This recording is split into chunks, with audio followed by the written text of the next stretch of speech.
por las listas, madre mía, las listas, por las peleas de las listas, lo que ha hecho el concejal, lo que ha hecho el alcalde. Pues mirad, si seguimos así, fuera.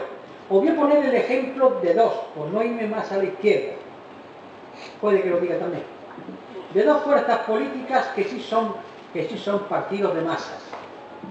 Uno se llama Convergencia y Unión y otro PNV Vasco. ¿Y por qué digo yo eso? Pues lo voy a decir.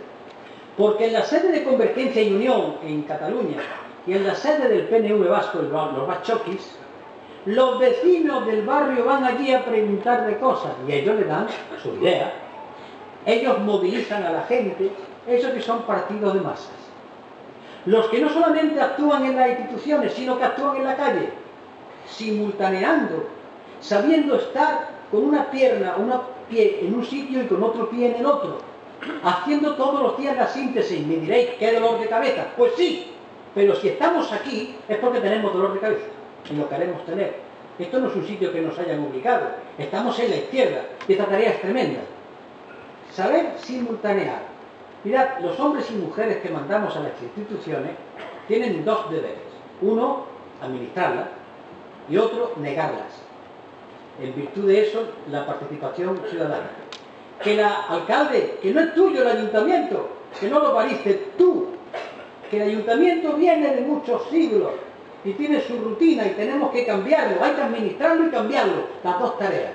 Y además, para cambiarlo tú solo no puedes, necesitas el movimiento ciudadano, porque tú solo te comes una rosca. Y no solamente eso, la movilización. Pero vamos a hablar de la movilización. La movilización no es solamente cortar carreteras, que también, o hacer una huelga, que también. Hay otra movilización mucho más suave, pero tremenda, cuando la gente se le informa, cuando se le pide la opinión, cuando hay una lucha social por un problema concreto, cuando la gente va entendiendo de política poco a poco porque nosotros se la explicamos, cuando elevamos la conciencia, vamos creando lo que se llama sociedad paralela. Otra sociedad que empieza a funcionar por su cuenta, que conecta con las instituciones en la relación conflictiva entre ambas. Esto es lo que he querido decir, que no podemos ser solamente gente que trabaja en las instituciones.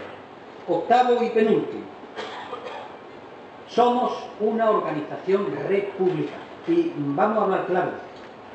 El que os dirige la palabra lleva ya más de 12 años, quizás 15, dando la nota con el tema republicano. Desde antes incluso de aquel discurso siendo secretario general del PC, en el que hablé ya de la República, y no hablé yo solo, el secretario general del PC cuando da un discurso en la fiesta es el discurso que le han aprobado sus compañeros. Ahí no se puede permitir una alegría, hombre, alguna que otra morcilla para reventizar, pero ahí uno no puede decir cosas como estas. Desde que hablamos entonces yo he estado trabajando por el tema republicano, pero yo no soy mucho de los que están todo el día con la bandera y hablando de la República, porque yo sé que el tema de la República es un tema muy serio y que no es una cuestión del rey solo.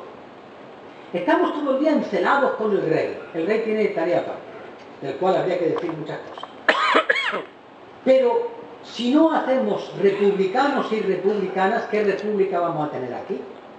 El problema del rey, si hacemos la tarta republicana, al final queda el rey, al cual, como dije ayer en Huelva, pues mire usted, aquí se acabó esto, toma usted el billete para usted, doña Sofía, y adiós a la frontera, y ya está. Porque si todo el día estamos aquí hablando de que los reyes hay que hacerle y esto, vamos a coger nuestra historia. Nosotros, los españoles, hemos echado a los reyes. La primera fue Isabel II. ¡Fuera los Borbones! A los 8 años llegaba su niño rey, Alfonso XII, a tragársela.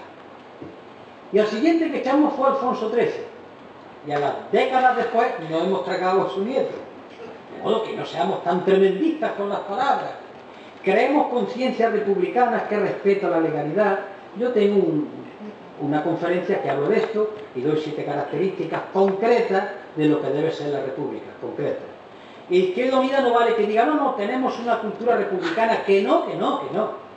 Que además queremos que la tercera república española sea una realidad. No la república como deseo, no. Empezar a trabajar para crear la conciencia de que tengamos la tercera república, comprometiéndonos ya con ella. Doy un ejemplo de Micaletri. En el año 2003, firmamos un documento, un manifiesto, una serie de republicanos, y escribimos un compromiso que yo, desde luego, lo voy a cumplir al pie de la letra. Dijimos, en lo sucesivo, los abajo firmantes, si fuésemos concejales, cargos públicos, que prometeríamos la Constitución por imperativo legal. ¿Por qué? Porque esta Constitución ya no es la mía. La ataco porque no tengo más remedio, pero mi Constitución es la que yo, con otros, hagamos. Y este es un compromiso de Izquierda Unida. La Tercera República es nuestro modelo. Y no caben aquí antibiologías o medias palabras. Y último, todo esto está muy bien, pero hay que dar una señal de que esto va de verdad. Y los primeros que tenemos que dar la señal somos los que somos dirigentes. Yo en Izquierda Unida no soy dirigente, soy militante de base. En el PC sí, soy dirigente federal. Por tanto, en Izquierda Unida hace falta demostrar, para que la gente venga y no se haga la refundación en clave endogámica, que estamos dispuestos a dejar la primera fila e irnos a la segunda. Consecuentemente, con eso, el punto último es que la Asamblea Federal se haga en dos partes.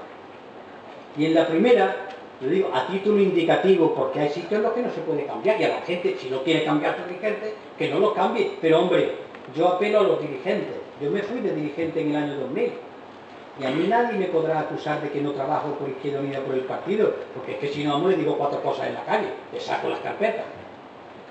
Trabajamos muy bien, vamos a irnos, no a nuestra casa, a la segunda fila, dejar sitio a otras personas, hombre, hacer el puñetero favor, para que tengamos credibilidad, no todo. He hablado del 50% y en la segunda fase un 25% más. Por tanto, para terminar, sin la renovación de las direcciones, allí lo que pueda ser, doy a orientación 50 más 75 en las dos fases, es que entonces vamos a estar los mismos y las mismas. Es que lo que hemos aprendido, yo en concreto he aprendido mucho, ¿no lo podemos utilizar en la segunda fila ayudando a la gente?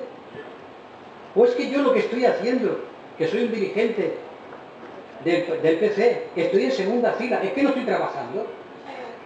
¿Por qué no se hace así? Esto lo que significa es una reconsideración y una garantía de que la gente de fuera dice, caray, esto empieza y serio. Esto significa todo fuera. No, esto nos lo administramos cada organización, sabrá lo que tiene que hacer. Pero antes de que una organización se lo diga a los dirigentes que llevan ya trienios, quinquenios, sesenios e incluso milenios de dirigentes, ¡hombre! ¡Coged vosotros! Que yo me voy, compañero, a partir de mañana estoy con vosotros en la segunda fila. Muchas gracias.